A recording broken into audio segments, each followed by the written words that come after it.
The Life Divine by Aurobindo.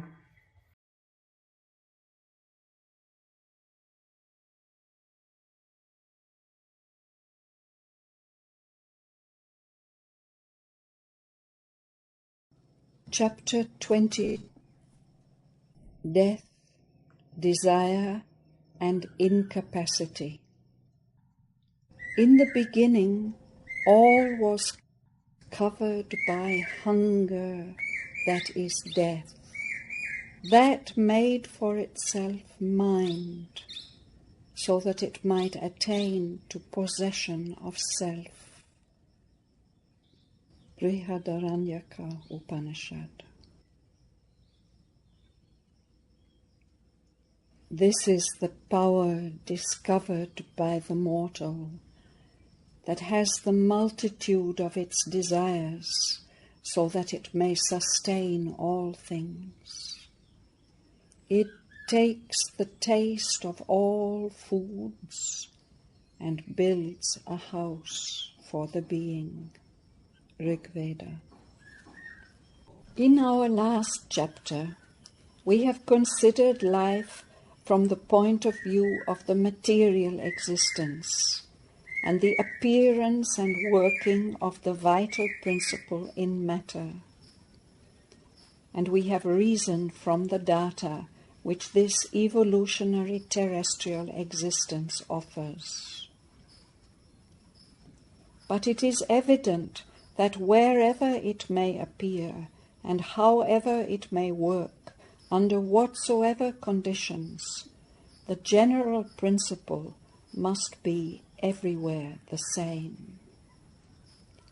Life is universal force, working so as to create, energize, maintain, and modify, even to the extent of dissolving and reconstructing, substantial forms, with mutual play and interchange of an overtly or secretly conscious energy as its fundamental character.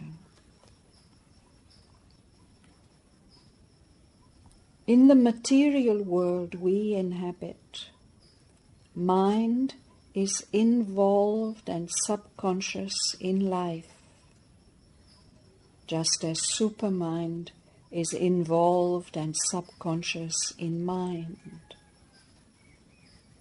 And this life, instinct with an involved subconscious mind, is again itself involved in matter. Therefore, matter is here the basis and the apparent beginning. In the language of the Upanishads, Prithvi, the earth principle, is our foundation. The material universe starts from the formal atom, surcharged with energy, instinct with the unformed stuff of a subconscious desire, will, intelligence. Out of this matter, apparent life manifests, and it delivers out of itself, by means of the living body, the mind it contains imprisoned within it. Mind also has still to deliver out of itself the supermind concealed in its workings. But we can conceive a world otherwise constituted, in which mind is not involved at the start, but consciously uses its innate energy to create original forms of substance. and is not, as here, only subconscious in the beginning.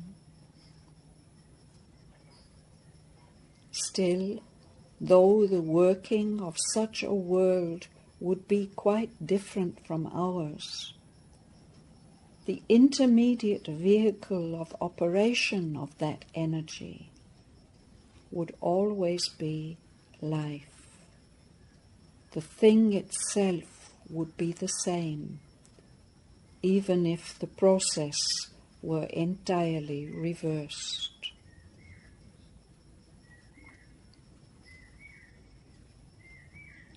But then it appears immediately that as mind is only a final operation of supermind, so life is only a final operation of the consciousness force, of which real idea is the determinative form and creative agent. Consciousness, that is force, is the nature of being. And this conscious being, manifested as a creative knowledge will, is the real idea, or supermind. The supramental knowledge will is consciousness force rendered operative for the creation of forms of united being in an ordered harmony to which we give the name of world or universe. So also mind and life are the same consciousness force, the same knowledge will, but operating for the maintenance of distinctly individual forms in a sort of demarcation, opposition and interchange, in which the soul in each form of being works out its own mind and life as if they were separate from the others, though in fact they are never separate, but are the play of the one soul, mind, life, in different forms of its single reality. In other words, as mind is the final individualizing operation of the all-comprehending and all-apprehending supermind, the process by which its consciousness works individualized in each form from the standpoint proper to it, and with the cosmic relations which proceed from that standpoint. So life is the final operation by which the force of conscious being, acting through the all-possessing and all-creative will of the universal supermind, maintains and energizes, constitutes and reconstitutes individual forms, and acts in them as the basis of all the activities of the soul thus embodied. Life is the energy of the divine, continually generating itself in forms as in a dynamo, and not only playing with the outgoing battery of its shocks on surrounding forms of things, but receiving itself the incoming shocks of all life around as they pour in upon and penetrate the form from outside, from the environing universe.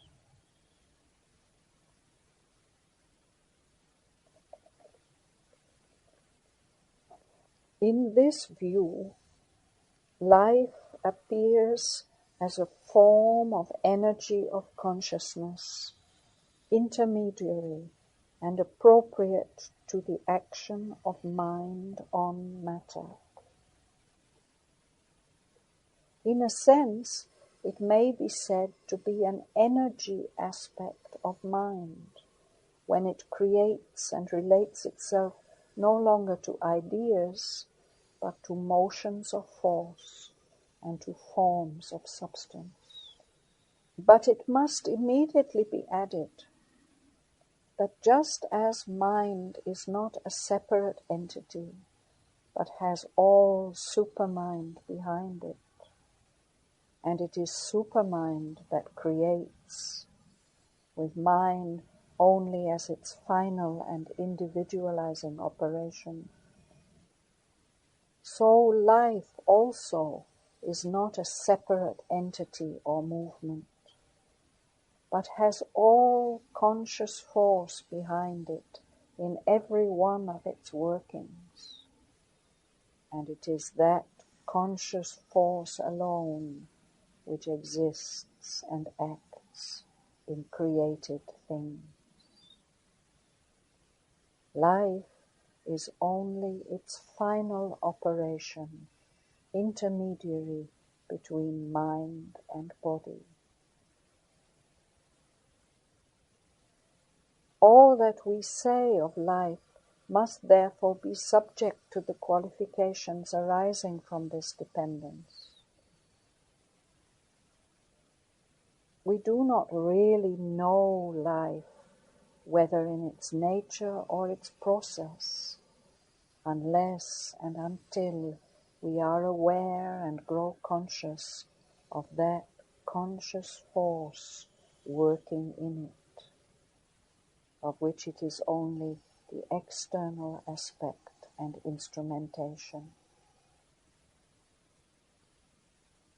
Then only can we perceive and execute with knowledge, as individual soul forms and mental and bodily instruments of the divine, the will of God in life.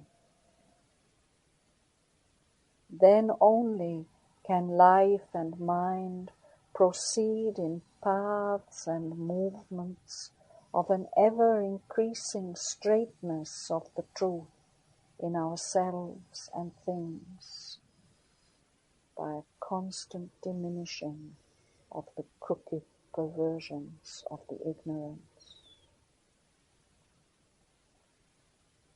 Just as mind has to unite itself consciously with the supermind from which it is separated by the action of avidya,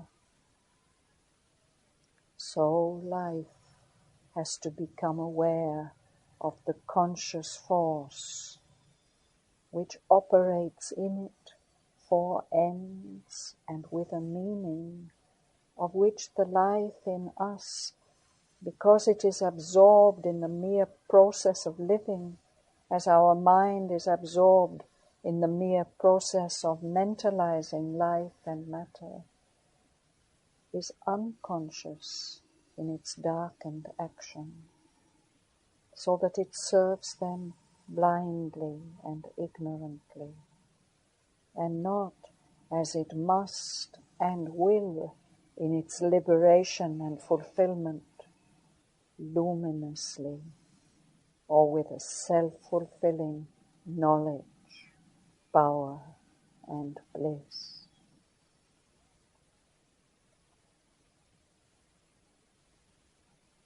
In fact, our life, because it is subservient to the darkened and dividing operation of mind, is itself darkened and divided, and undergoes all that subjection to death, limitation, weakness, suffering, ignorant functioning, of which the bound and limited creature mind is the parent and cause.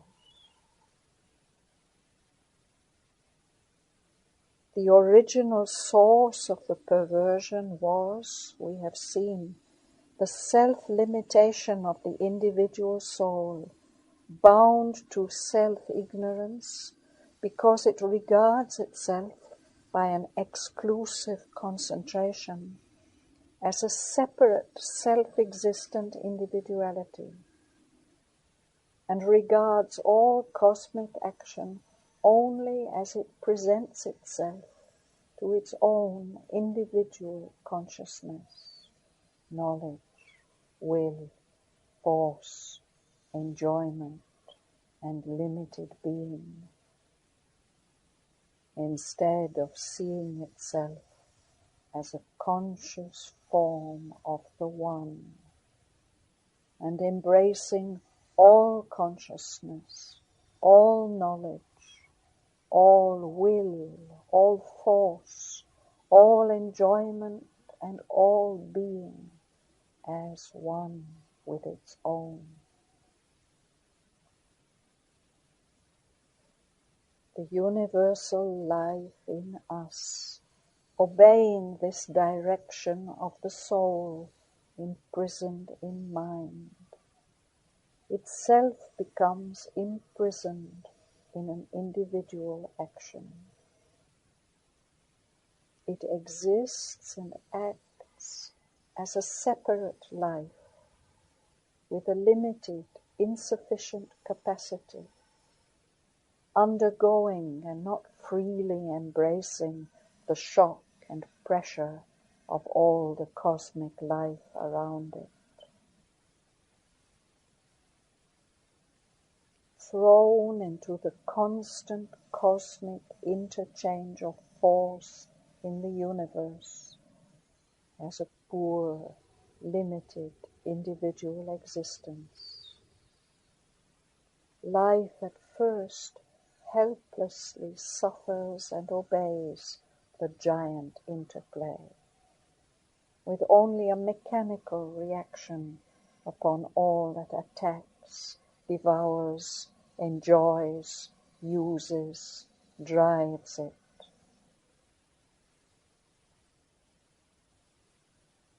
But as consciousness develops,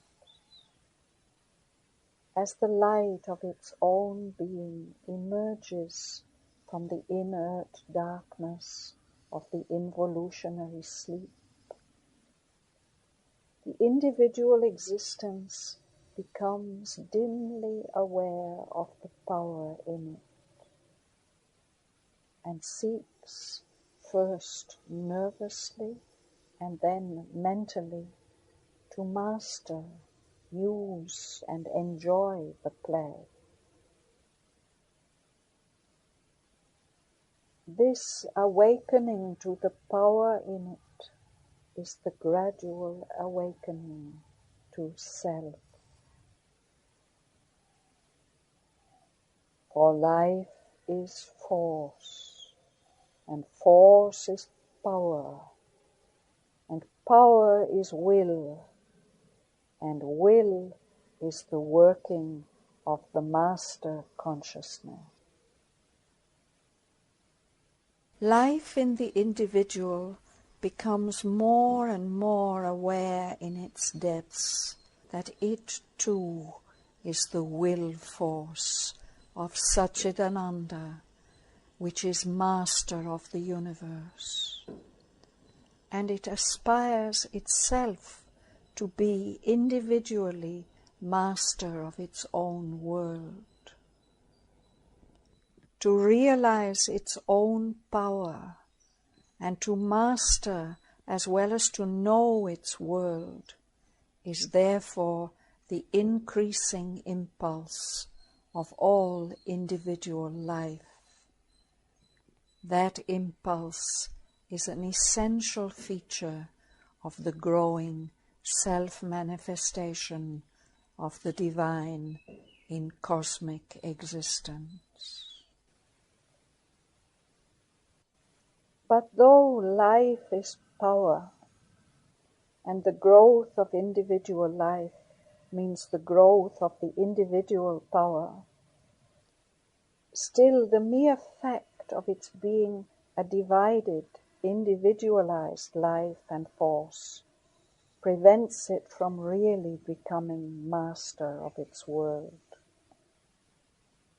For that would mean to be master of the all-force, and it is impossible for a divided and individualized consciousness with a divided, individualized, and therefore limited power and will to be master of the all-force. Only the all-will can be that, and the individual only, if at all, by becoming again one with the all-will, and therefore with the all-force. Otherwise, the individual life in the individual form must be always subject to the three badges of its limitation: death, desire, and incapacity.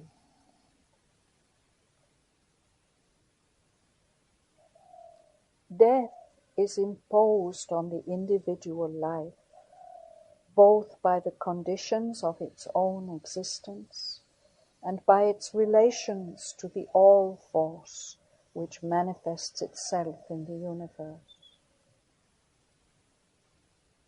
For the individual life is a particular play of energy specialized to constitute, maintain, energize, and finally to dissolve, when its utility is over, one of the myriad forms which all serve, each in its own place, time, and scope, the whole play of the universe.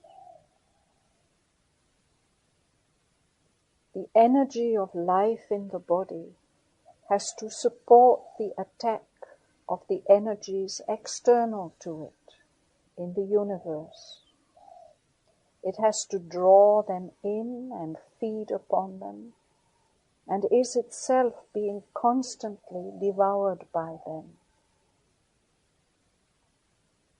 All matter, according to the Upanishad, is food. And this is the formula of the material world, that the eater eating is himself eaten.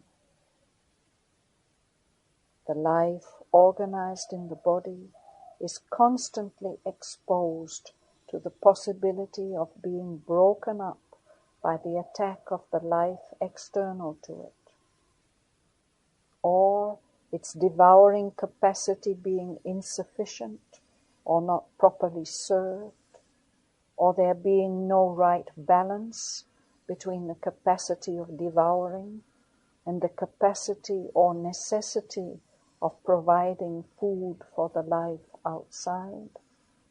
It is unable to protect itself and is devoured, or is unable to renew itself and therefore wasted away or broken. It has to go through the process of death for a new construction or renewal. Not only so, but again in the language of the Upanishad, the life force is the food of the body, and the body the food of the life force. In other words, the life energy in us both supplies the material by which the form is built up and constantly maintained and renewed, and is at the same time constantly using up the substantial form of itself, which it thus creates and keeps in existence. If the balance between these two operations is imperfect or is disturbed, or if the ordered play of the different currents of life force is thrown out of gear, then disease and decay intervene and commence the process of disintegration. And the very struggle for conscious mastery and even the growth of mind make the maintenance of the life more difficult. For there is an increasing demand of the life energy on the form, a demand which is in excess of the original system of supply and disturbs the original balance of supply and demand. And before a new balance can be established, many disorders are introduced, inimical to the harmony and to the length of maintenance of the life. In addition, the attempt at mastery creates always a corresponding reaction in the environment, which is full of forces that also desire fulfillment and are therefore intolerant of, revolt against, and attack the existence which seeks to master them. There too a balance is disturbed. A more intense struggle is generated. However strong the mastering life, unless either it is unlimited or else succeeds in establishing a new harmony with its environment, it cannot always resist and triumph, but must one day be overcome and disintegrated.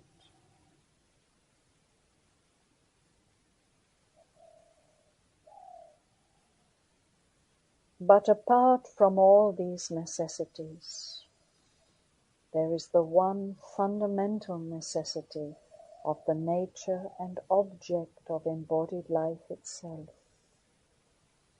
which is to seek infinite experience on a finite basis. And since the form, the basis, by its very organization limits the possibility of experience, this can only be done by dissolving it and seeking new forms.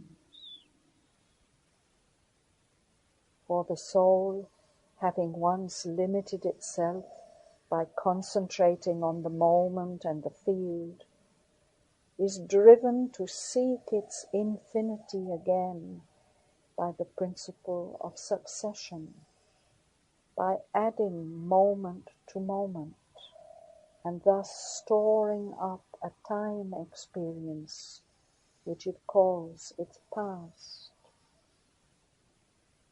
In that time, it moves through successive fields, successive experiences or lives, successive accumulations of knowledge, capacity, enjoyment.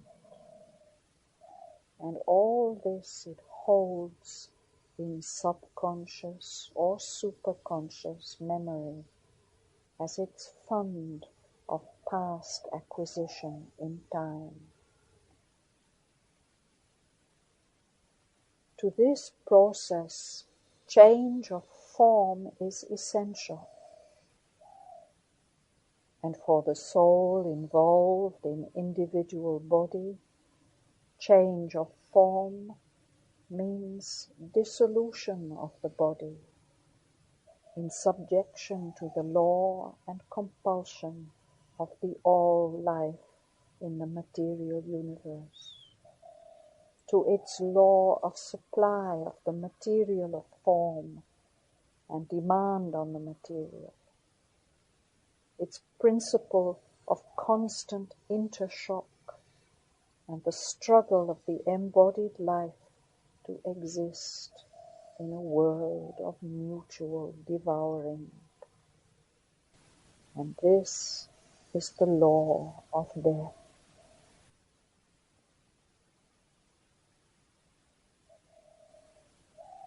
This, then, is the necessity and justification of death, not as a denial of life, but as a process of life. Death is necessary because eternal change of form is the sole immortality to which the finite living substance can aspire. And eternal change of experience, the sole infinity to which the finite mind involved in living body can attain. This change of form cannot be allowed to remain merely a constant renewal of the same form type, such as constitutes our bodily life between birth and death. For unless the form type is changed and the experiencing mind is thrown into new forms, in new circumstances of time, place, and environment, the necessary variation of experience, which the very nature of existence in time and space demands, cannot be effectuated. And it is only the process of death by dissolution and by the devouring of life by life. It is only the absence of freedom, the compulsion, the struggle, the pain, the subjection to something that appears to be not self, which makes this necessary and salutary change appear terrible and undesirable to our mortal mentality. It is the sense of being devoured, broken up, destroyed, or forced away, which is the sting of death, and which even the belief in personal survival of death cannot wholly abrogate.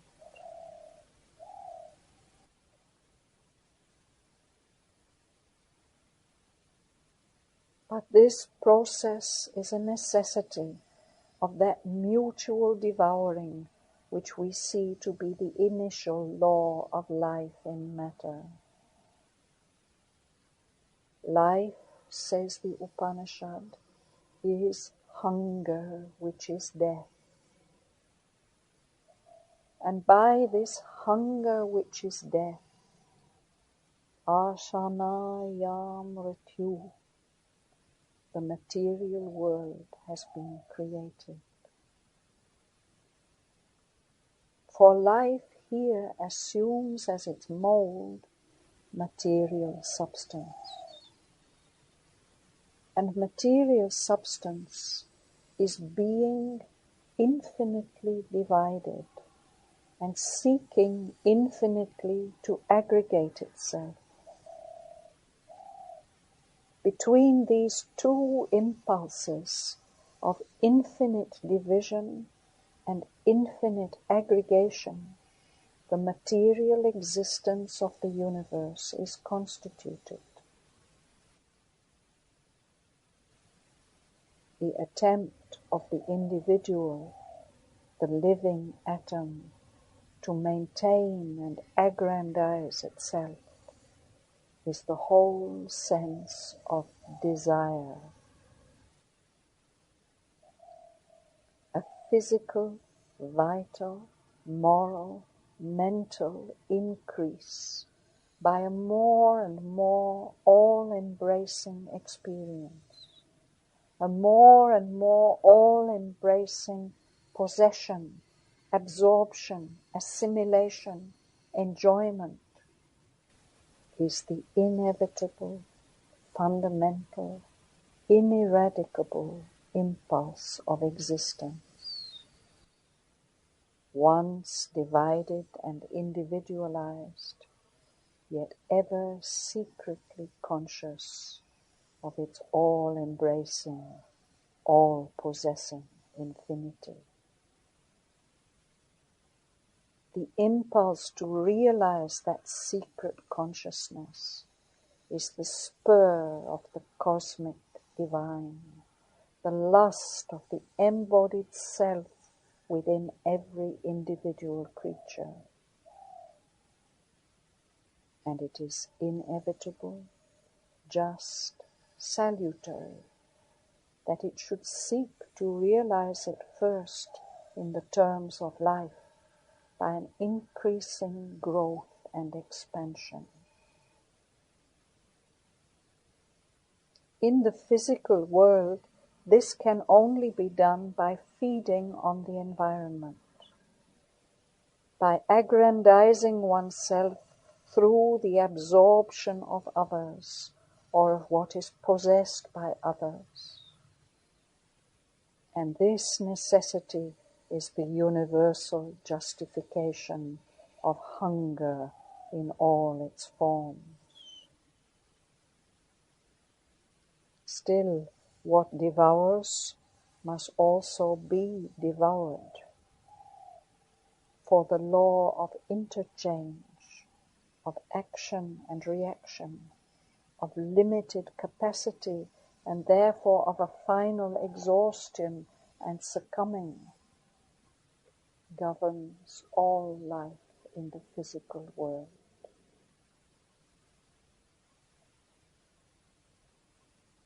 In the conscious mind, that which was still only a vital hunger in subconscious life transforms itself into higher forms.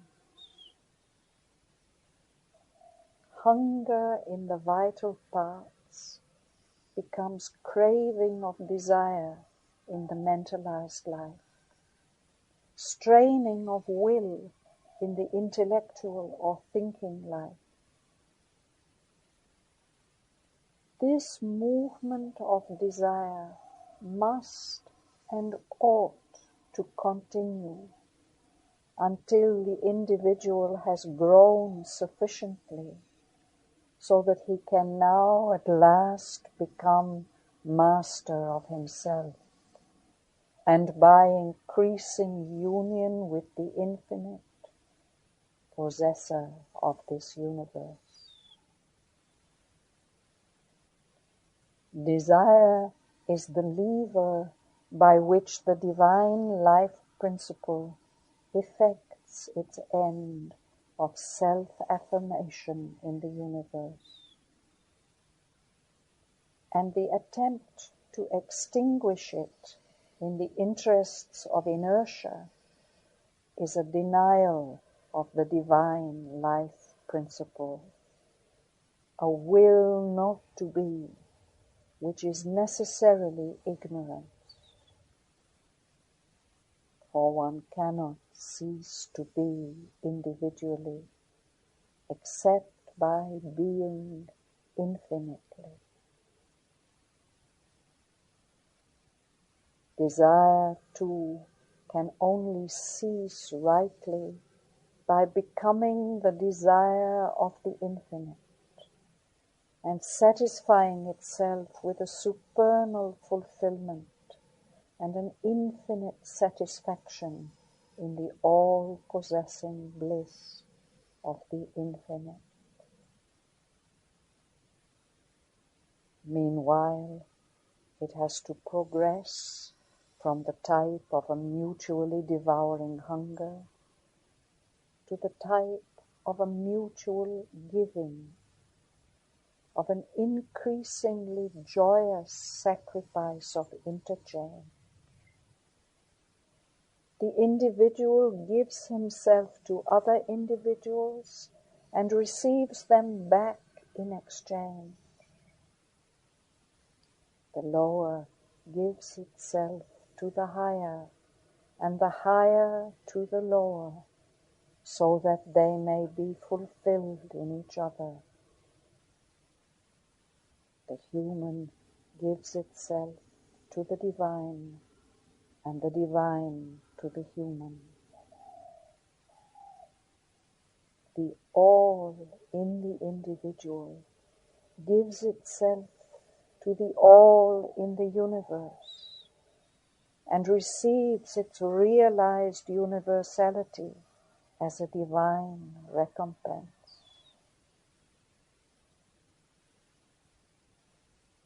Thus, the law of hunger must give place progressively to the law of love, the law of division to the law of unity, the law of death to the law of immortality. Such is the necessity, such the justification, such the culmination and self-fulfillment of the desire that is at work in the universe.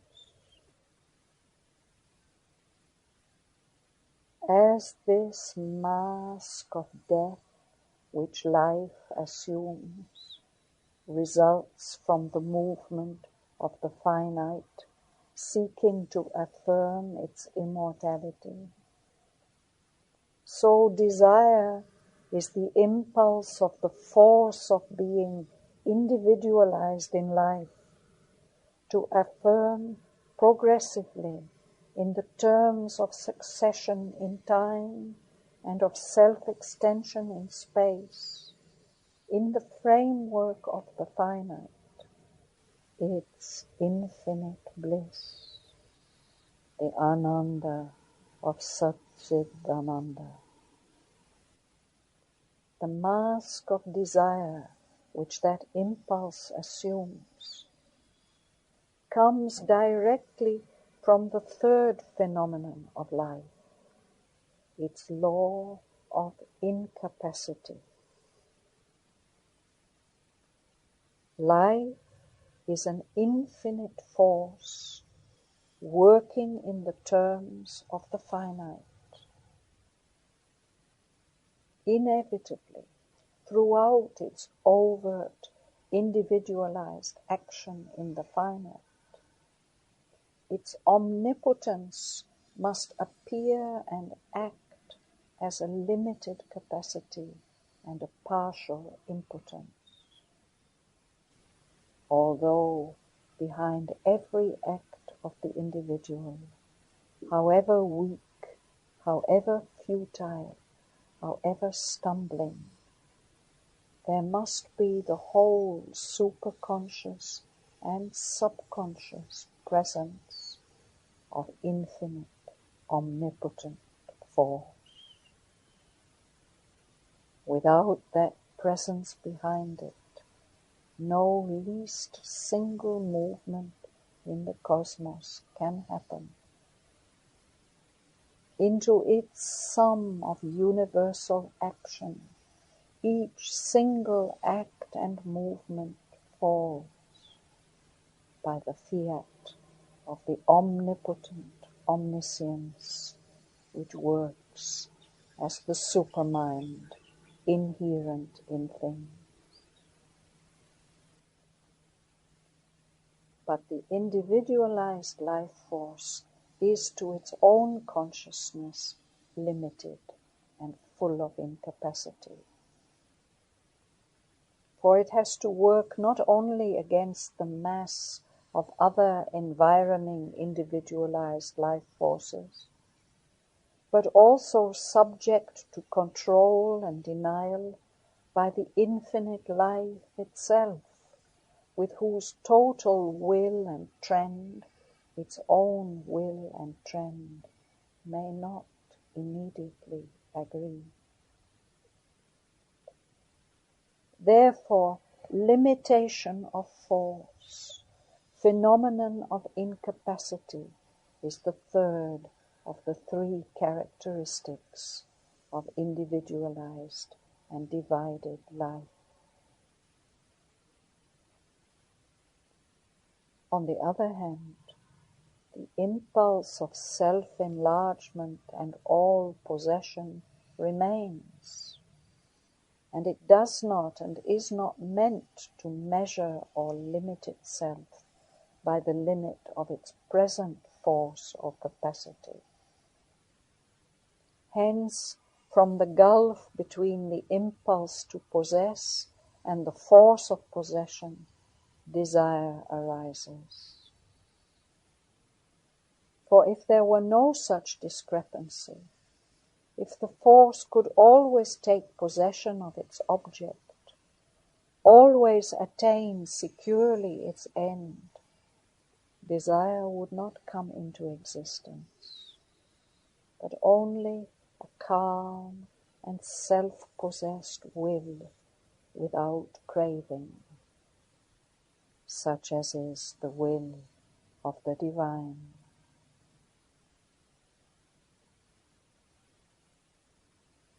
If the individualized force were the energy of a mind free from ignorance, no such limitation, no such necessity of desire would intervene.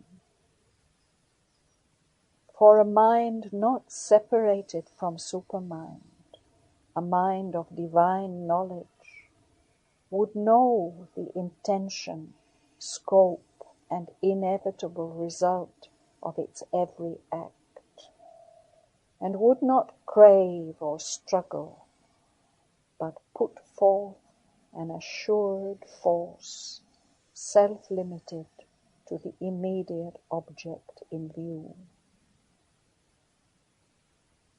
It would, even in stretching beyond the present, even in undertaking movements not intended to succeed immediately, yet not be subject to desire or limitation. For the failures also of the divine are acts of its omniscient omnipotence, which knows the right time and circumstance for the incipience, the vicissitudes, the immediate and the final results of all its cosmic undertakings. The mind of knowledge, being in unison with the divine supermind, would participate in this omniscience and this all-determining power. But, as we have seen, individualized life force here is an energy of individualizing and ignorant mind. Mind that has fallen from the knowledge of its own supermind. Therefore, incapacity is necessary to its relations in life, and inevitable in the nature of things. For the practical omnipotence of an ignorant force, even in a limited sphere, is unthinkable, since in that sphere such a force would set itself against the working of the divine and omniscient omnipotence, and unfix the fixed purpose of things, an impossible cosmic situation. The struggle of limited forces, increasing their capacity by that struggle, under the driving impetus of instinctive or conscious desire, is therefore the first law of life. As with desire, so with this strife. It must rise into a mutually helpful trial of strength, a conscious wrestling of brother forces, in which the victor and the vanquished, or rather that which influences by action from above, and that which influences by retort of action from below, must equally gain and increase. And this again has eventually to become the happy shock of divine interchange, the strenuous clasp of love replacing the convulsive clasp of strife. Still, strife is the necessary and salutary beginning. Death, desire, and strife are the trinity of divided living, the triple mask of the divine life principle in its first essay of cosmic self-affirmation.